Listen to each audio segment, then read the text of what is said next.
세무사들의 S급 에피소드만 모았다. 세피소드의 세무사 김정은입니다. 지난 10년간 세무사를 하면서 정말 다양한 분들을 만나고 각양각색의 에피소드가 정말 많았는데요. 그냥 묵혀두기에는 아까웠습니다. 그래서 이런 경험과 세무 지식을 함께 전달할 수 있는 콘텐츠 세피소드를 준비해봤습니다. 세피소드의 첫 번째 콘텐츠를 위해 평소 친하게 지내는 세무사님 두 분을 모셨습니다. 인사해주세요. 안녕하세요. 세무고민 함께해서 김정은 세무사님과 함께하고 있는 이동현 세무사입니다. 안녕하세요. 세무고민 함께해서 김정은 세무사님과 함께 이동현 세무사님과 함께 우리 같이 함께하고 있는 세무고민 함께 신현진 세무사입니다. 반갑습니다. 오늘 세피소드 첫 번째 콘텐츠인데 최근에 인터넷에 굉장히 많이 나왔던 주제가 하나 있거든요. 국세청에서 가족 간 계좌이체 50만 원도 증여로 본다 이것 때문에 난리가 났었어요. 그쵸? 그래서 그거 쫙 퍼지고 난 다음에 바로 제 고객한테 전화가 왔어요. 세무사님, 이거 맞는 말인가요? 그래서 제가 저희 세무사님들 사이에 답변에 대한 내용이 돌고 있었거든요. 그거를 바로 문자로 보내드렸죠. 그랬더니 안심을 하시더라고요. 저도 SNS에서 보고 깜짝 놀랐잖아요. 50만 원에 증여세율 최저가 10%거든요. 그럼 50만 원 곱하기 10%면 5만 원인데 그 5만 원 추징하자고 국세청에서 공무원이 일을 한다? 이거는 너무 비효율적일 것 같은데요. 맞아요. 근데 또 말이 안 되는 게 세법에서는 기본적으로 가족 간 돈 거래를 인정하지 않고 기본적으로 증여로 보겠다라는 주의이기 때문에 사실 많은 분들이 걱정을 하긴 했었던 것 같아요. 그리고 또 AI가 되게 발달을 했잖아요. 그래서 사실은 국세청이 너무 많은 부분을 캐치를 하고 있기 때문에 이게 아주 아니다라고는 말할 수는 또 없는 것 같기도 해요. 그렇죠? 이런 부분 때문에 그런 것 같기도 해요. 사실 우리나라가 IT 인프라가 정말 잘 돼 있잖아요. 그러다 보니 은행, 카드, 뭐 이런 금융권 자료들이 다 국세청에 이미 다 예전부터 모니터링이 되고 있거든요. 그러니 예전에는 그거를 다 사람들이 손으로 취합을 해가지고 추징을 하던 게 요즘에 AI들이 워낙 뜨다 보니까 국세청 내부에서도 AI 시스템들이 많이 개발되고 있어요. 이런 것들에 대한 이제 국민들의 관심도나 불안도가 높아져서 이런 얘기가 나온 게 아닐까 하는 생각도 들어요. 맞아요. 그래서 나중에 조사받을 때 꼭 체크하는 게 세 개더라고요. 차용증 썼는지, 그다음에 이자 지급했는지, 그다음에 상환했는지. 세 가지가 준비가 안 돼 있으면 기본적으로 증여로 과세돼도 사실 할 말 없을 수 있다라는 입장일 것 같아요. 저희 거래처 사례가 하나 있었는데 저희 거래처 원장님이 아들이 결혼하면서 전세금이 부족해서 1억 정도를 빌려줬었거든요. 그래서 1억에 5천만 원 공제하고 10% 세금 500만 원. 이 정도까지는 뭐 사실 별거 아니야 이럴 수는 있는데 만약에 전세금이 5억이었다라고 하면 세금 얼마인지 아세요? 8천. 맞아요. 8천만 원 진짜 큰 돈이거든요. 엄청 8천만 추징 당하면 다행이죠. 보통 이런 거는 한 2년 뒤, 3년 뒤에 맞아요. 추징당하는 경우가 많잖아요. 그럼 미신고 가산세 20%에 1년에 8%씩 납부지원 가산세 붙이면 2년 뒤라고만 해도 35%? 요 정도 추가되니까 1억 넘는 돈이 추징이 되니 속이 쓰리죠. 내 가족 간에 돈을 빌려줬는데 그게 뭔 상관이야? 그런 생각이 있는 것 같아요. 그래서 국세청에서는 근데 그렇게 보지 않잖아요. 그렇죠? 그래서 저희 고객분들한테 꼭 이렇게 말씀을 드려요. 원금을 상환을 해야 되고 이자도 지급을 해야 된다. 이렇게 말씀을 드리고 있습니다. 저도 그래서 상담 고객분이 가족한테 돈을 빌려준 걸로 하려면 어떻게 해야 되냐라고 물어보시는 경우들이 많아요. 이게 무슨 말인가 싶거든요. 그러니 생각해 보니까 돈을 줬는데 나중에 가서 불안하니까 이걸 빌린 걸로 바꿔주면 안 되냐라는 얘기를 많이 하거든요. 근데 사실 계좌이체 내역을 우리가 과거 거를 바꿀 수는 절대 없잖아요. 사실관계도 마찬가지예요. 그래서 빌려주는 거라면 처음부터 빌려주는 걸로 계획을 잡으셔서 하셔야 됩니다.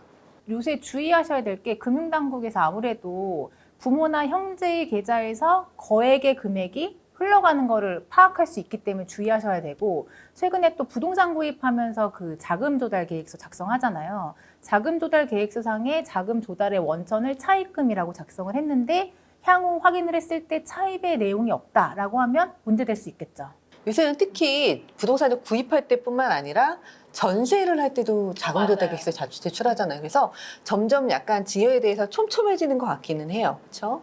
저도 고객들이 그래서 이게 증여가 아니라 차용이라는 거를 입증하려면 어떻게 해야 되냐라는 질문을 많이 하거든요.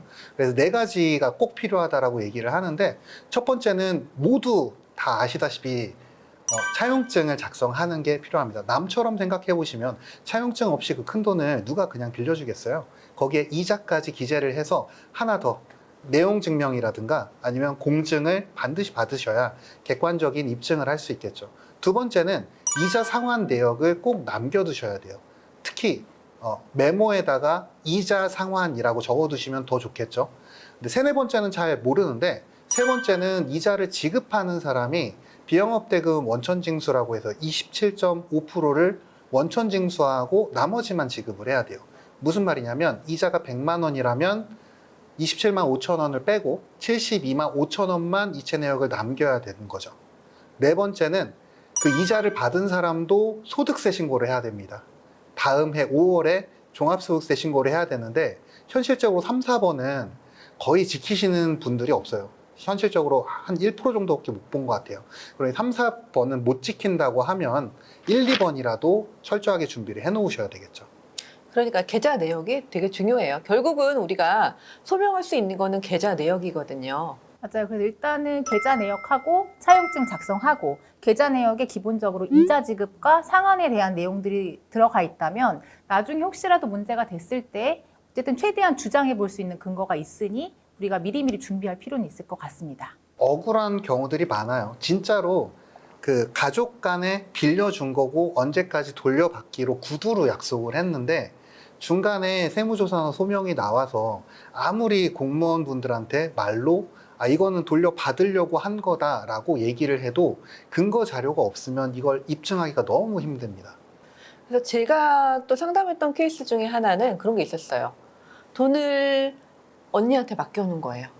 언니한테 맡겨놓고서는 그거를 이제 몇 년 지나서 가져오려고 하는 거죠. 근데 사실 우리 세무사님들 상담해보셨겠지만 빌려주고서 가져올 때 그 기간이 짧다면 아무 문제가 없을 수도 있잖아요. 근데 빌려간 언니가 그거를 돈을 쓴 거예요. 본인이 뭔가 활용을 한 거예요.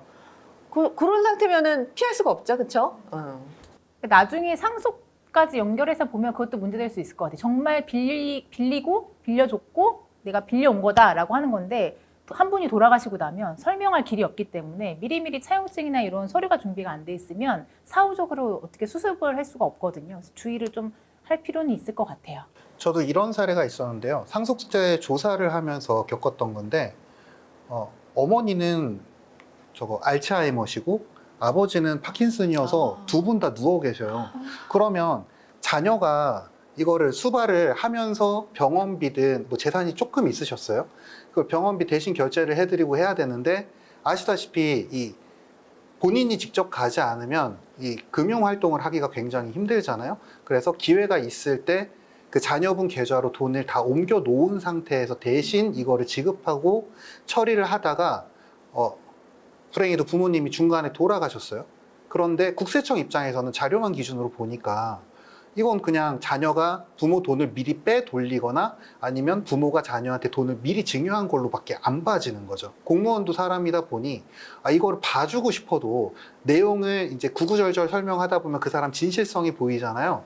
근데 그거를 어떻게 풀어주려고 해도 근거 자료가 없으면 이거를 행정적으로 처리하기가 너무 힘이 든 거죠. 저도 그 세무조사를 도와드리면서 다방면으로 근거 자료를 다시 취합해서 재조립하는데 굉장히 힘들었던 경험이 있습니다.